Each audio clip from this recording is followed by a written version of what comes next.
کہ معرفت الہی ہم علم کے ذریعے کیسے حاصل کر سکتے ہیں؟ بالکل، آپ نے یہ بہت اچھا اور اگر میں کہوں کہ میری منشا کے مطابق سوال کیا ہے۔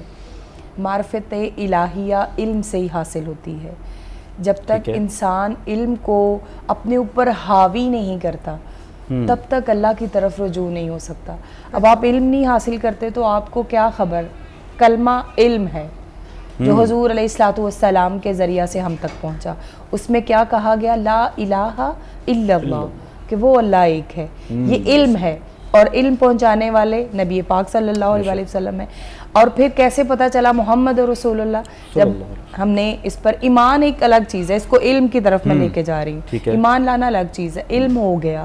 اب جنہوں نے علم کے ساتھ معرفت حاصل کر لی اس کلمے کی، ان کو خدا کا پتہ چل گیا، ان کو خدا کے ساتھ خدا کا تعارف ہو گیا کہ وہ اللہ ایک ہے۔ جنہوں نے فقط صرف ایسے ہی اس کو سن لیا، سنا سمجھا، اس پر غور و خوض نہیں کیا، اس کو دیکھا نہیں، پھر اس کی قدرت کی چیزوں کو نہیں دیکھا نہیں کہ قدرت نے زمین بنائے، آسمان، ستارے، سورج، چاند، ان کو نہیں پڑھا۔ اللہ پاک کو جاننے کے لیے آپ کو سورج کو بھی پڑھنا پڑے گا، چاند کو بھی پڑھنا پڑے گا، ہواؤں فضاؤں کو، کہ آخر یہ ساری کائنات میں یہ جو نظام ہے اس میں تسلسل ہے، ارتقاء ہے اور یہ جاری و ساری ہے۔ آخر کیا ہے کہ یہ کس نے چلا رکھا ہے؟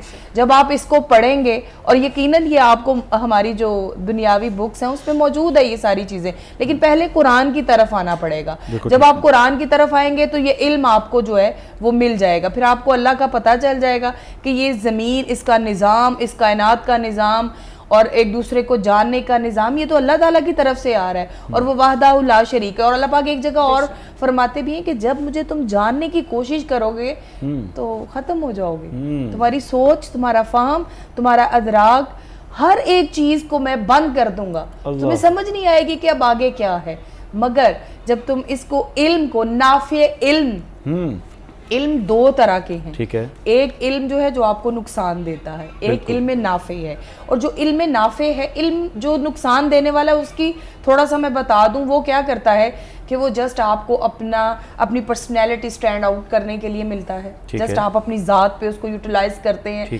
آگے علم نافع وہ علم ہے کہ آپ نے خود تو سیکھا مگر دوسروں تک بھی پہنچایا۔ میں نے اللہ کو جان لیا، میں نے آپ کو بتا دیا کہ بھئی یہ سورج بنانے والا اللہ پاک ہے، یہ معرفت الہیہ ہے، یہ اس کی طرف رجوع ہے۔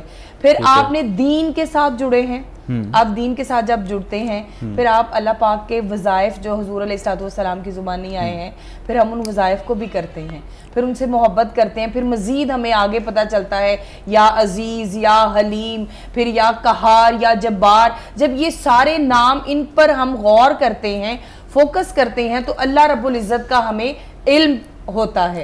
اور پھر اس کو آگے جب ہم دوسروں تک ڈیلیور کرتے ہیں تو وہ علم نافع ہو جاتا ہے، پھر وہ نفع دیتا ہے، پھر آگے وہ ایک چین چلتی ہے، میں نے سیکھا، حلیمہ نے سیکھا، رضوان بھائی نے سیکھا، آگے چلا گیا، آگے نسلوں تک ڈیلیور ہو گیا، اللہ کی معرفت ہمیں نسلوں تک ڈیلیور کر دی۔ اچھا، جو معرفت ہے اس کا کچھ اور بھی ڈیفینیشن ہے۔ اچھا، معرفت کے لیے، اللہ کی معرفت کے لیے سنگل آپ میں نہیں حاصل کر سکتے، ہمیں ایک استاد، ایک شیخ، ایک مربی کی ضرورت ہوتی ہے جو ہمیں علم سکھاتا ہے اور اس کے ساتھ اللہ کا پتہ دیتا ہے۔ یہ کانسیپٹ کلیئر کرنا بھی بڑا ضروری ہے۔ بالکل، یہ اسی لیے میں نے اس کو کر دیا کلیئر۔ سیدنا حضور غوث الاعظم پیر عبد القادر جیلانی رحمۃ اللہ تعالی علیہ اپنی مجلس میں اس طرح کا علم دیتے کہ بعض اوقات ایسا تعارف اللہ کا کرواتے کہ لوگ اللہ کے انوار و تجلیات کے پرتاؤ میں مدہوش ہو جاتے اور 70 جنازے جو ہیں وہ اٹھ جاتے۔ یہ معرفت الہیہ۔ کوئی عالم اگر اللہ کا خاص علم اور خلوص نیت سے پہنچاتا ہے لوگوں تک اور معرفت الہیہ سکھاتا ہے تو پھر انسان جو ہمارے جیسے عام بندے ہیں وہ بے قابو ہو کے اپنی جانیں ہتھیلی پہ رکھ دیتے ہیں۔ بالکل۔ یہاں میں آپ سے ایک سوال کروں گی کہ اہل علم کی جو فضیلت ہے وہ قرآن و حدیث کی روشنی میں آپ بیان کریں. جی بالکل. اہل علم کی فضیلت جو ہے نبی پاک صلی اللہ علیہ وسلم سب سے بڑے عالم ہیں, خود وہ عالم ہیں, آقا علیہ الصلوۃ والسلام. اس کے بعد آقا علیہ الصلوۃ والسلام نے فرمایا کہ جو ایک تو پہلے افضل علم جو ہے وہ ہے ہی قرآن کا, یہ ہمارا قرآن بھی کہہ رہا ہے اور اس کے بعد مصطفیٰ کا فرمان بھی کہہ رہا ہے. اور آقا علیہ الصلوۃ والسلام فرماتے ہیں کہ جو عالم ہے جس نے علم سیکھا اور دوسروں تک پہنچایا اور علم نافع سیکھا, آقا علیہ الصلوۃ والسلام کہتے ہیں وہ میرے دین کے وارث ہیں, وہ میرے وارث ہیں. اور آقا علیہ الصلوۃ والسلام کا وارث ہونا یہ کوئی معمولی نہیں. اس لیے علم کی فضیلت یہ ہے کہ جب انسان علم سیکھتا ہے پھر اس میں نبی پاک صلی اللہ علیہ وسلم, جیسے اللہ پاک نے جب علم سکھانا تھا تو آقا علیہ الصلوۃ والسلام کو اپنا نائب بنا کر دنیا میں بھیجا, انسان کو نائب بنا دیا. آقا علیہ الصلوۃ والسلام کے نائب یہ جو دین سیکھتے ہیں یہ آقا علیہ الصلوۃ والسلام کے نائب ہیں. اس لیے آقا علیہ الصلوۃ والسلام نے جو دین سیکھتے ہیں کہا کہ اگر تمہیں دین سیکھنے کے لیے خواہ تمہیں چین کیوں نہ جانا پڑے تم جاؤ.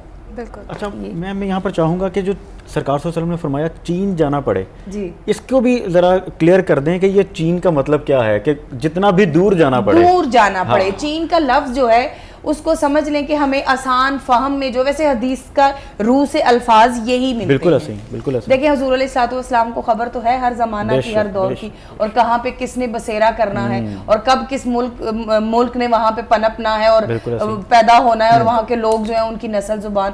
حضور سے بڑھ کے تو کوئی نہیں. اللہ کا دعویٰ ہے قرآن میں کہ لاؤ اس جیسی کوئی صورت, لا سکتے ہو. سارے علم ایک طرف ہو جائیں, قرآن کا ایک آیت کا وہ مقابلہ نہیں کر سکتے. تو یہ جو حدیث مبارکہ ہے یہ درست حدیث ہے. اس سے مراد یہ کہ آپ کو اگر چل کے سفر کر کے دوسری جگہ جانا پڑے, جیسا کہ آپ دیکھیں اللہ رب العزت نے بھی حضرت جو ہمارے نبی ہیں ان کو حضرت خضر جن کے بارے میں کہا جاتا ہے کہ وہ پیغمبر بھی ہیں اور وہ ولی بھی ہیں, یعنی دو ان کو ان کے بارے میں جو رائے ہیں نا وہ ملتی ہیں. اس میں انہوں نے کہا کہ اس سے علم سیکھو, تو آپ نے جا کے اللہ کے نبی نے وہاں سے علم لیا تھا, ان سے لیا تھا.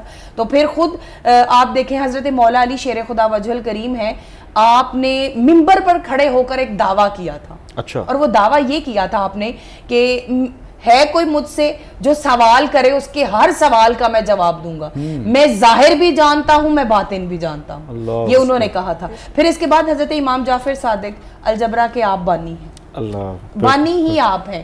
اور آپ کو ایک یہودی نے چیلنج کیا تھا حضرت علی المرتضیٰ کو کہ اگر آپ مجھے ایک عدد ایسا بتائیں جو جس میں ہر ایک عدد میں شامل ہو مگر وہ رہے ایک, تو میں آپ کو مان جاؤں گا کہ آپ کو بڑا علم ہے. تو آپ نے کہا کہ اگر میں بتا دوں اور تم جو ہو وہ اللہ پر ایمان لے آؤ گے, قربان جاؤ, ان کے سارے کام ہی جاتے ہی ڈائریکٹ اللہ رب العزت کی طرف ہے کہ اگر میں یہ تمہارا کام کر دوں تو تم اللہ کو مان لو گے. یعنی اللہ پر ایمان لانا ان کا کام ہی یہی تھا, شیوا یہی تھا. تو اس نے یہودی نے ڈیل کر لی, ہاں آپ مجھے بتائیں کہ ٹھیک ہے. پھر آقا علیہ الصلوۃ والسلام کے ان بھائی یعنی مولا علی شیر خدا نے کیا کہا, انہوں نے کہا کہ یہ جو دن ہے ان کے سالوں کے جو دن ہیں ان کو آپس میں ضرب دے دو, جو ہنسا آئے گا وہی سب کے اندر شامل. اللہ صلی اللہ علیہ وسلم نے بھی فرمایا کہ علم کی جستجو کے لیے جو شخص کسی بھی راہ پر ہے, کسی بھی راہ کا مسافر ہے, اللہ پاک اس کے لیے جنت کی راہ آسان کر دیتا ہے. بالکل رضوان بھائی, میں نے ایک بات کر دی ہے کہ علم سیکھنا کسی انگلش میں سیکھ لیں, اردو میں سیکھ لیں, فارسی میں سیکھ لیں یا کسی اور زبان میں سیکھ لیں, لیکن آپ کو تہذیب اپنی اسلامی قائم رکھنی چاہیے, پھر آپ کا علم کبھی بھی نقصان دہ نہیں ہو سکتا.